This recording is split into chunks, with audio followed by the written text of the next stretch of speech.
কি কি কাজ করলে কোরবানি অর্থহীন হয়ে যেতে পারে?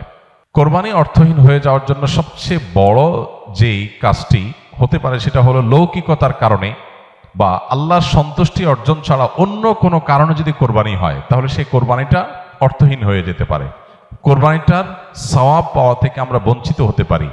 আল্লাহর কাছে এর কোনো বিনিময় আমাদের নাও থাকতে পারে যদি আমাদের ইখলাস না থাকে। কোরবানিতে ইখলাস খুব কমই থাকে। কোরবানিকে ঘিরে যদি আপনি বলেন সবচেয়ে বড় সতর্ক থাকার জায়গাটা কোনটা, তো আমি বলবো নিয়তকে খালিস করা। অন্য অনেক ইবাদত আছে, নামাজের ক্ষেত্রে আমরা আল্লাহর জন্য নামাজ পড়ি, সেখানে আসলে ইখলাসের অভাব এত বেশি থাকে না। কোরবানির মধ্যে ইখলাসের অভাব যত বেশি থাকে। মূলত কোরবানি এমন একটা ইবাদত যেখানে আল্লাহর উদ্দেশ্যে আমি পশু জবাই করছি, আবার পশুর গোশতটা আমার ঘরে তুলছি, অর্থাৎ ফিডব্যাকটা আমি পাচ্ছি।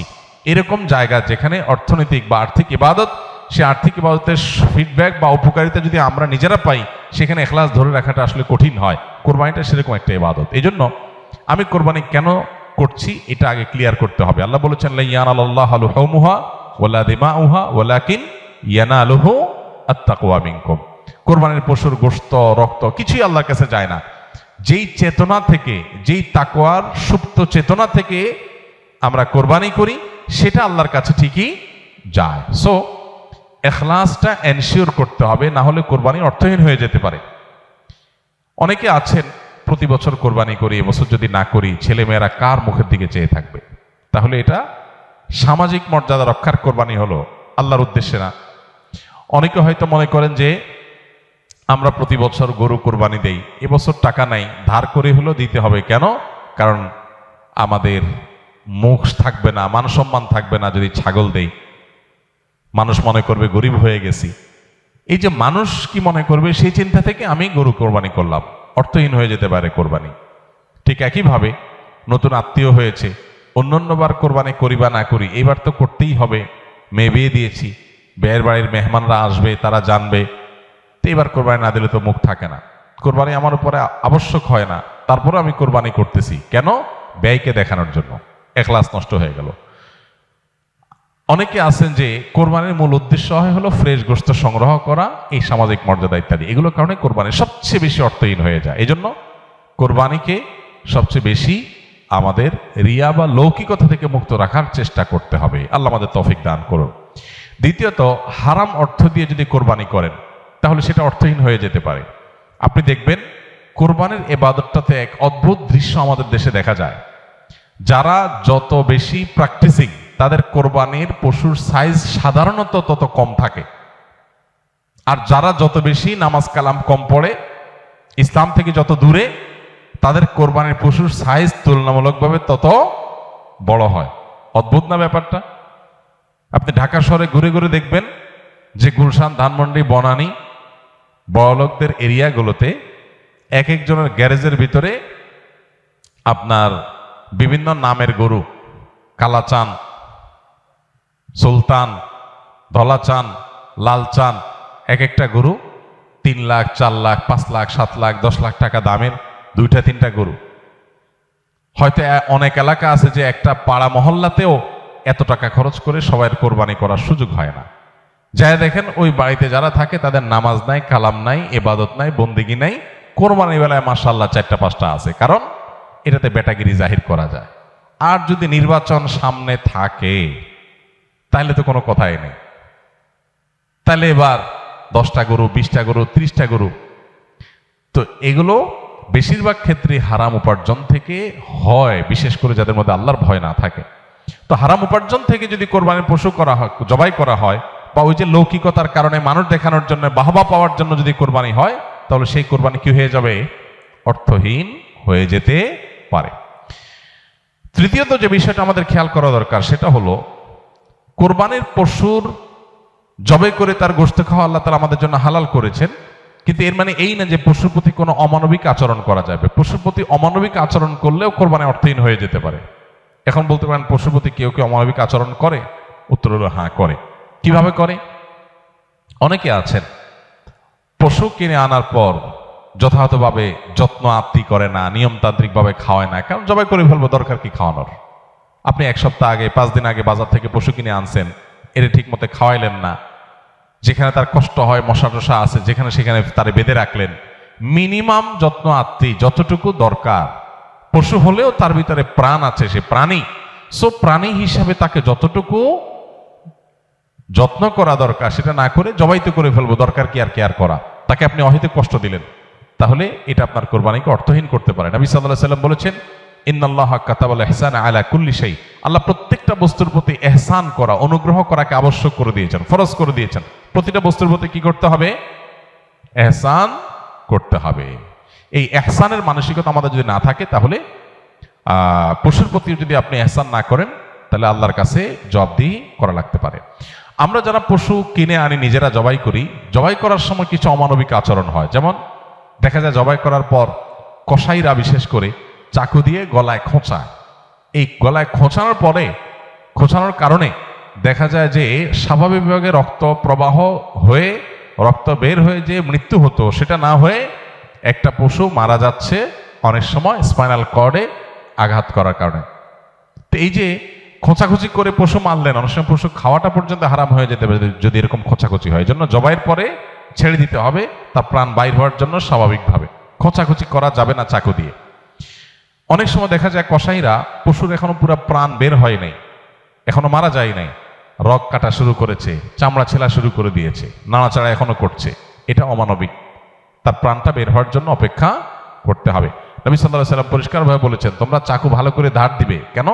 কারণ ধার দিলে পশু তাড়াতাড়ি জবাই হয়ে যাবে, অহেতুক তাকে খোঁচাখুচি করে কষ্ট দেওয়া লাগবে না। আমরা দেখা যায় নিজেরা হয়তো পশুর প্রতি অনেকে যত্ন করি, মায়া করি, কিন্তু পশুটা যে আপনার বিক্রেতার কাছ থেকে আপনি কিনে এনেছেন, এই পশু প্রতি সে হয়তো কোনো অমানবিক কাজ করেছে, যদিও তার দায়টা আপনার উপর আসবে না, কিন্তু সামাজিকভাবে আমাদের সবার উপরে এই দায়টা চলে আসে। আমরা জানি পশু পরিবহন থেকে নিয়ে, পশু বাজারজাত করা থেকে নিয়ে জবে পর্যন্ত ধাপে ধাপে পশুর প্রতি চরম অমানবিক আচরণ এদেশে করা হয়। পরিবহনে হয়, আপনারা জানেন, একটা ট্রাকে ধরা যাক যে 15টা গরু উঠানো যাবে, সেখানে 20টা গরু উঠানো হলো, 5টা গরু বেশি উঠানো হলো, তাতে পড়তা বেশি হয়ে যায়, খরচ কম পড়ে, ব্যবসাটা একটু বেশি হয়ে যায়। কিন্তু 5টা গরু বেশি উঠানোর কারণে কি হয়? ওই পশু যেগুলোকে উঠানো হয়েছে সেগুলোকে এমন গাদাগাদি করে দাঁড় করানো হয় যে তাদের গায়ে, শরীরে রীতিমতো ঘা হয়ে যায়, এবং মাঝখান দিয়ে এমন ভাবে বাঁশ বেঁধে দেওয়া হয় যাতে কোনোভাবে বসতে না পারে। 10 ঘন্টা, 15 ঘন্টা, 20 ঘন্টা পর্যন্ত অনেক সময় সিরিয়ালে জ্যামে ট্রাকগুলো, পিকআপগুলো আটকা পড়ে থাকে, এবং 20 ঘন্টা ধরে তাদেরকে এভাবে এমনভাবে বাঁশ বেঁধে দেওয়া হয় যাতে করে কোনোভাবে বসতে না পারে। ছাগল দোকানে আপনারা দেখবেন, ঢাকা যে সমস্ত আপনার ছোট ছোট ছাগল বিক্রির জায়গাগুলো আছে, দোকানগুলো আছে, সেগুলোতে দেখবেন গলায় রশি বেঁধে এমনভাবে ঝুলায় রাখা হয় যে হয়তো 1-1.5 ফিট বা আরো কম রশি রাখা হয়, এবং যাতে কোনোভাবে ছাগল বসতে না পারে, কারণ বসলে তো ক্রেতা দেখতে পাবে না, ক্রেতা যাতে সাইজ দেখতে পারে সেজন্য তাকে দাঁড় করিয়ে রাখা হয়। সে দাঁড় করানোটা কখন থেকে নিয়ে, ওই যে সকাল 7টা বা 6টা ফজরের পর পর পশুর দোকান খোলে তখন থেকে নিয়ে একদম রাত 8টা-9টা পর্যন্ত, এই পুরো সময় 12 ঘন্টা, 14 ঘন্টা, 16 ঘন্টা আপনি এইভাবে ঝুলায় রাখতেছেন একটা জীবন্ত পশুকে। অমানবিক আচরণ। এরপরে বাজারজাতকরণের সময় আমরা জানি পেটের মধ্যে হাওয়া দিয়ে ফুলানো হয়, পানি অতিরিক্ত জোর করে জবরদস্তি পান করে তারপরে ফুলানো হয়, এগুলো সব অমানবিক আচরণ। এগুলো আমাদের কোরবানির যে আসল রূহ এবং প্রাণ সেটাকে নষ্ট করতে পারে। এগুলোর দায় অবশ্য কোরবানিকারীর উপর আসবে না, কিন্তু কোরবানিকারীর দায়িত্ব আছে এগুলোর ব্যাপারে সামাজিক সচেতনতায় সামিল হওয়া। সর্বশেষ যে পয়েন্টটা বলবো সেটা হলো, আমাদের কোরবানির পশুর যে বর্জ্য ময়লা আছে, এগুলো যদি পরিষ্কার করার দায়িত্ব কোরবানি কারক হিসাবে আমরা নিজের কাঁধে না নেই, আমাদের কোরবানিটা অর্থহীন হয়ে যেতে পারে। আমি কোরবানি করছি সওয়াবের জন্য, কিন্তু আমার কোরবানির কারণে যদি মানুষের কষ্ট হয়, সমাজের মানুষ বিপদে পড়ে, মানুষ অসুস্থ হয়, তাহলে সওয়াবের পরিবর্তে আমার কি হতে পারে? গুনাহ হতে পারে। আপনি কোরবানির পশু এনেছেন, এবার কোরবানির পশুর যে গোবর, তার পেশাব, বিষ্ঠা, এগুলো পুরো এলাকাকে ময়লা দিয়ে ভরে ফেলেছে, দুর্গন্ধে ছেয়ে গেছে। আপনি কোরবানিকারী, আপনার দায়িত্ব এগুলোকে পরিষ্কার করে যথাস্থানে ফেলে দেওয়া এবং মানুষের যেন কষ্ট না হয় সেদিকটা খেয়াল করা। গোবরগুলো নিয়ে আপনি ড্রেনে ফেলে দিলেন, তাহলে ড্রেনে জলাবদ্ধতা তৈরি হবে, পানি প্রবাহ বন্ধ হয়ে যাবে, এবং সেটার কারণে সেই বদ্ধ পানিতে মশা তৈরি হবে, ডেঙ্গু তৈরি হবে, সেখান থেকে মানুষ, এখন ডেঙ্গুর সিজন শুরু হয়েছে, গতকালকে না যেন আজকে পত্রিকা দেখলাম যে এবার মৌসুমের শুরুতেই ডেঙ্গুর প্রকোপ ভয়াবহ। হয়তো এখান থেকে যে মশা তৈরি হয়েছে এটা কোনো মানুষকে কামড় দিবে, সে মানুষটা অসুস্থ হয়ে হসপিটালে ভর্তি হয়ে হয়তো মারা যাবে, লাখ লাখ টাকা খরচ হবে, আইসিইউতে যাবে, আপনি হয়তো জানান না, আপনি কোরবানি করে চলে গেছেন। তো এই জন্য আমাদের কোরবানির পশুর বিষ্ঠা, ময়লা, বর্জ্য এগুলোকে পরিষ্কার করা, যথাস্থানে ফেলা, যেখানে সেখানে না ফেলা, এবং ড্রেন অন্যান্য জায়গায় মানুষের রাস্তাঘাটের আশেপাশে চলাফেরার জায়গায় ফেলে মানুষের কষ্টের কারণ যেন না হয় সেটা লক্ষ্য করা আমাদের কর্তব্য। যদি না করি তাহলে এই কোরবানি অর্থহীন হয়ে যেতে পারে। ভাইরা আমার, প্রতি বছর এই বিষয়টাতে আমরা সচেতনতা সৃষ্টি করার চেষ্টা করি। কোরবানি হোক পবিত্র, আমাদের দেশও থাকুক পরিচ্ছন্ন, আমাদের পরিবেশটাও ভালো থাকুক, এই স্লোগানটা আমাদের মাথায় রাখতে হবে। কোরবানি করার পরে অনেক সময় দেখা যায় কোরবানি পশুর রক্ত রাস্তায় বের পড়ে গেছে, মাটির রাস্তায় শুকিয়ে গেছে, আমি ভালো করে পানি ঢালি নাই, দায় সারা একটু পানি ঢেলে চলে গেলাম, তাহলে এই রক্তটা শুকানোর পরে দুর্গন্ধ হবে, মানুষ আশেপাশ দিয়ে যাবে, নাকে হাত দিয়ে যেতে হবে, কষ্ট হবে, দিলের বদদোয়া মানুষের আপনি পেতে থাকবেন। তো কোরবানি করে কি লাভ? আল্লাহর বান্দাদের কষ্ট দিয়ে তো আল্লাহকে আপনি খুশি করতে পারবেন না। কোরবানি পশুর জবে করার পর অনেকে বুড়ি পছন্দ করেন, বুড়ি খাওয়া হালাল, কেউ চাইলে পছন্দ করলে খেতে পারে পরিষ্কার করে। এখন বুড়ির যে ময়লা সেগুলো আপনি রাস্তার পাশে কোন একটা খালে ফেলে দিয়ে চলে গেলেন, কারোর খেতে ফেলে দিয়ে চলে গেলেন, রাস্তার ধারে ফেলে দিয়ে চলে গেলেন। এবার 1 সপ্তাহ, 10 দিন, 15 দিন, 20 দিন, অনেক সময় 1 মাস বা আরো বেশি সময় পর্যন্ত এগুলোর গন্ধে আশেপাশে মানুষ বসবাস করা কঠিন হয়, পথচারীদের কষ্ট হয়। তো এগুলো সবগুলোই কিন্তু আমাদের কোরবানিকে অর্থহীন করে ফেলতে পারে। অতএব আমাদের উচিত হবে যে আমাদের কোরবানির পশু ময়লা বর্জ্য এগুলোকে গর্তে ফেলে দিয়ে মাটি চাপা দিয়ে সুন্দর করে সেটাকে দাফন করে দেওয়া, যাতে কোনোভাবে মানুষের কষ্টের কারণ না হয়। আল্লাহ রাব্বুল আলামিন আল্লাহকে সন্তুষ্ট করার মতো করে কোরবানি আমাদেরকে নিবেদন করার তৌফিক দান করুন। কোরবানি যেখানে ত্যাগের কথা বলে, সেখানে যদি আমরা মানুষকে কষ্ট দেই তাহলে এটা সওয়াবের পরিবর্তে কোনো কোনো ক্ষেত্রে গুনাহের কারণ হতে পারে।